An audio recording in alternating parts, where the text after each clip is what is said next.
Richard Hoffman avait toujours été un homme qui mesurait 2 fois et coupait 1 fois. À 45 ans, il avait créé un cabinet de conseil en architecture à partir de rien, concevant des maisons sur mesure pour l'élite de la Silicon Valley.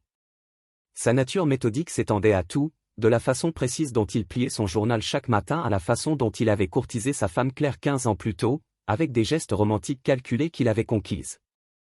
Claire avait été une professeure d'art en difficulté, alors âgée de 28 ans et croulant sous les prêts étudiants. La stabilité de Richard avait été son salut.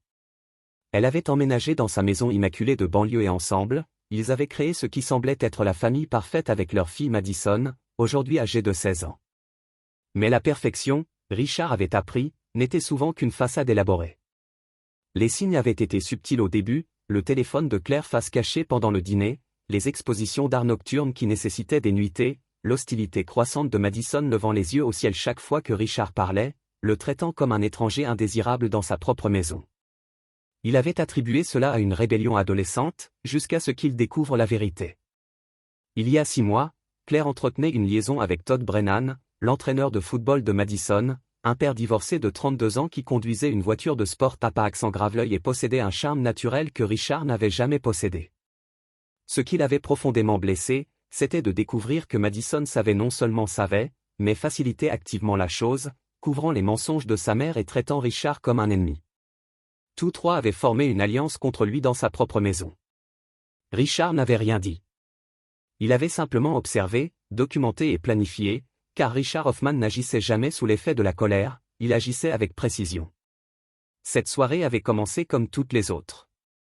Claire avait préparé du saumon avec un sourire forcé, racontant sa journée, tandis que Madison était assise à consulter son téléphone, tous deux jouant leur rôle dans ce théâtre familial grotesque. Madison, range ton téléphone pendant le dîner, dit Richard doucement. Madison ne leva même pas les yeux. C'est important, plus important que le temps passé en famille. C'est laquelle avait explosé. Un moment en famille. Madison rit amèrement. Tu appelles ça du temps en famille, assis là à faire comme si tout était normal, alors que tu n'es qu'un poids mort qui nous tire tous vers le bas. Richard posa sa fourchette. Madison, j'aimerais que tu meures déjà, hurla-t-elle, le visage déformé par une haine sincère. Les mots flottèrent dans l'air comme un nuage toxique. Richard sentit une vague de froid s'installer dans sa poitrine, mais son expression resta parfaitement calme. Claire aurait dû le défendre, aurait dû gronder Madison. Au lieu de cela, elle rit vraiment. Au moins. Alors, nous pourrions vivre normalement.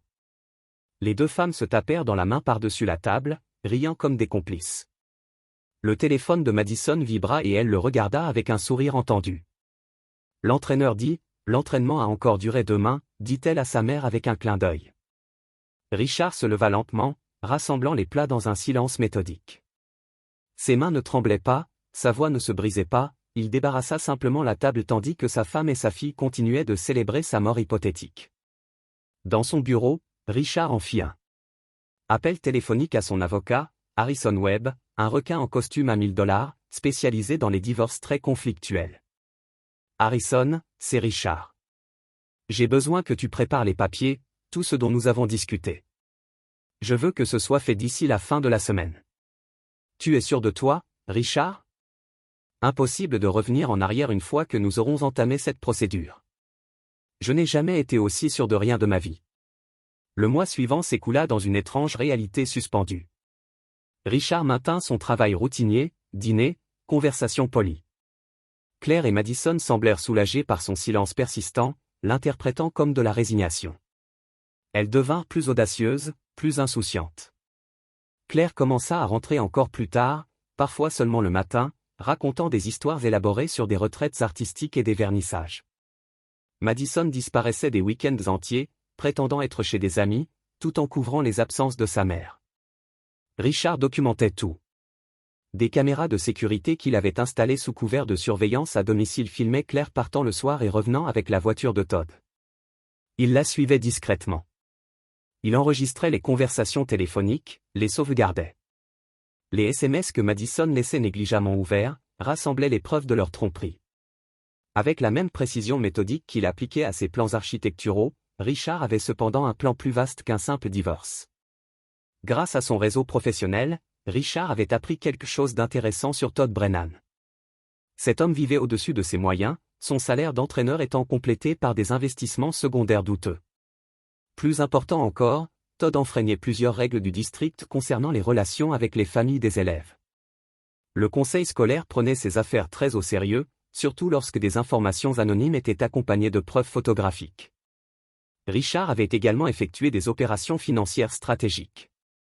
La maison que Claire supposait être en copropriété était en réalité au nom exclusif de Richard, un détail du contrat de mariage que Claire avait oublié dans son empressement à l'épouser.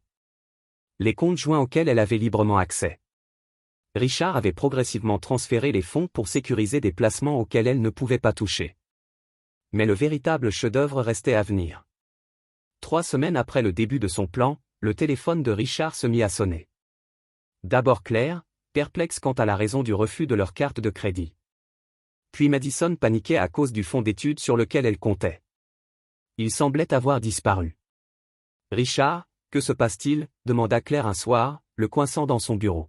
« La banque dit qu'il y a eu une sorte de gel de nos comptes. » Richard leva les yeux de ses plans avec un léger intérêt. « Excusez-moi, de quel compte parlez-vous ? Ne jouez pas avec moi. Vous savez exactement de quoi je parle. J'ai bien peur que non. Les comptes à mon nom fonctionnent parfaitement. » Le visage de Claire devint blanc, tandis que la réalité commençait à s'imposer. « On ne peut pas ? Il y a des lois sur quoi, gérer mes propres finances, consulter des avocats au sujet de mes biens ?» La voix de Richard resta d'un calme exaspérant.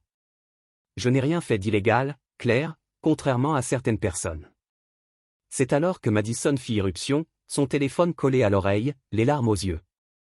La maman, l'entraîneur Brennan, ne répondait pas au téléphone et quelqu'un a publié des photos sur la page Facebook de l'école. Les photos étaient des chefs d'œuvre stratégiques, Todd et Claire ensemble, clairement intimes, horodatées et géolocalisées. Le conseil scolaire a agi rapidement. Face à des preuves aussi flagrantes de violation du règlement, Todd a été licencié immédiatement, ses certifications d'entraîneur révoquées et sa réputation au sein de cette communauté soudée détruite du jour au lendemain. Mais Richard ne faisait que commencer. L'appel téléphonique a commencé à 6 heures du matin, un mardi matin. 77 appels manqués de Claire et Madison combinés, chaque message plus désespéré que le précédent. « Richard, s'il te plaît, il faut qu'on parle, papa. Je suis désolé. Bon, je ne pensais pas ce que j'ai dit. Tu détruis notre famille. C'est insensé. Tu ne peux pas gâcher 15 ans. » Richard a écouté chaque message vocal une fois, puis l'a supprimé. Il était dans son nouvel appartement du centre-ville, un espace élégant et moderne qu'il avait acheté des mois auparavant sous le nom d'une société. Claire ignorait tout de l'appartement, surplombait la ville qu'il avait contribué à construire. Des baies vitrées offraient une vue sur une demi-douzaine d'immeubles qu'il avait conçus. Son téléphone a vibré, un SMS de Harrison, les papiers du divorce ont été déposés. Elle a engagé un avocat chez Peterson & Associates. Ça va mal tourner. Richard a souri. Il comptait. L'avocate de Claire, Jennifer Peterson, était compétente, mais prévisible. Elle plaidait pour la moitié des biens, la pension alimentaire et la pension alimentaire pour enfants. Ce qu'elle ignorait, c'est que Richard avait passé 15 ans à structurer soigneusement son patrimoine grâce à son entreprise, ses investissements et ses fiducies, qui étaient juridiquement intouchables en cas de divorce. La maison que Claire considérait comme la propriété exclusive de la moitié, avec un contrat prénuptial qui renonçait à ses droits sur elle. Le fonds d'études pour Madison il n'avait jamais existé en tant que bien commun, juste des cotisations mensuelles provenant des comptes de Richard qu'il avait simplement cessé de verser. Mais la véritable catastrophe est venue d'une source inattendue. Richard avait discrètement contacté certains contacts de Claire dans le monde de l'art des personnes qu'elle lui avait présentées au fil des ans lors de vernissages et d'expositions. Il s'est avéré que le récit d'artiste en difficulté de Claire n'était pas entièrement exact. Plusieurs galeristes ont mentionné des paiements qu'ils lui avaient versés pour des œuvres jamais livrées, des acomptes pour des expositions qui ne s'étaient jamais concrétisées, de petits montants, mais une tendance. La carrière de coach de Todd étant détruite, il cherchait désespérément des revenus. Le stress de le scandale, combiné à ses problèmes financiers, l'avait poussé à prendre de très mauvaises décisions. Lorsque le détective privé de Richard lui proposa de témoigner sur l'implication de Claire dans ses agissements financiers en échange de l'abandon par Richard de toute poursuite pour harcèlement familial, Todd craqua. Le témoignage révéla que Claire avait utilisé ses relations dans le milieu artistique pour aider Todd à blanchir l'argent de ses dettes de jeu, utilisant le statut social et le soutien financier de Richard comme couverture pour leurs agissements. Soudain, Claire ne se battait plus seulement contre un divorce, mais contre des accusations de fraude. Madison, quant à elle, découvrait à quoi ressemblait la vie lorsque le filet de sécurité disparaissait. Sans fonds pour les études supérieures, sans liens familiaux, la famille de Richard n'avait jamais apprécié Claire et sa mère accusée de crime. Son monde privilégié s'effondra du jour au lendemain. Les amis qui avaient permis sa cruauté se retrouvèrent soudain avec des parents qui ne voulaient pas que leurs enfants soient associés au scandale. La confrontation finale eut lieu 6 mois plus tard dans le couloir du tribunal. Après la condamnation de Claire, elle plaida coupable de fraude en échange de 2 ans de probation et de paiement de restitution qui la maintiendraient en vie. Elle était ruinée pendant la décennie suivante. « Tu as détruit notre famille », murmura Claire, le visage effacé par le stress et les frais de justice. Richard ajusta ses boutons de manchette, l'image même de la réussite sereine. « Je n'ai rien détruit, Claire. J'ai simplement retiré le cancer avant qu'il ne me tue. » Madison se tenait aux côtés de sa mère, n'étant plus l'adolescente confiante qui avait souhaité sa mort. Elle travaillait dans un fast-food pour financer ses études supérieures, ses rêves de Stanford aussi éteints que sa relation avec son père. « Papa, dit-elle doucement. Je sais que j'ai été horrible avec toi, mais là, c'est trop. » Richard regarda sa fille, la regarda vraiment, pendant un long moment. Dans ses yeux, il vit une lueur de la petite fille qui lui apportait des dessins de maison, qui lui avait dit un jour vouloir être architecte, comme papa. Pendant un instant, sa résolution vacilla. Puis il se souvint de leur rire à table, de leur tape dans la main sur sa mort imaginaire, des mois de mensonges et de trahison.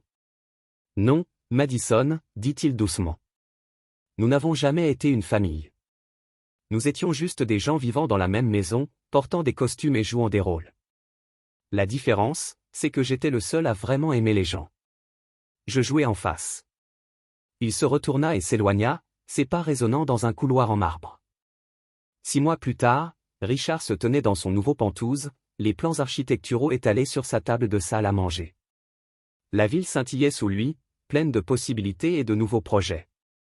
Son téléphone restait silencieux sur le comptoir de la cuisine, pas d'appels manqués, pas de messages vocaux désespérés. Il avait appris quelque chose de précieux sur le pardon. Ce n'était pas toujours une vertu. Parfois, la chose la plus honnête que l'on puisse faire était de reconnaître que certaines trahisons étaient impardonnables, certaines relations irréparables. Richard Hoffman avait construit sa vie une fois à partir de rien. Il l'avait refait, mais cette fois, il avait été beaucoup plus prudent quant aux fondations. Il n'a jamais regardé en arrière. C'est ici que notre histoire prend fin.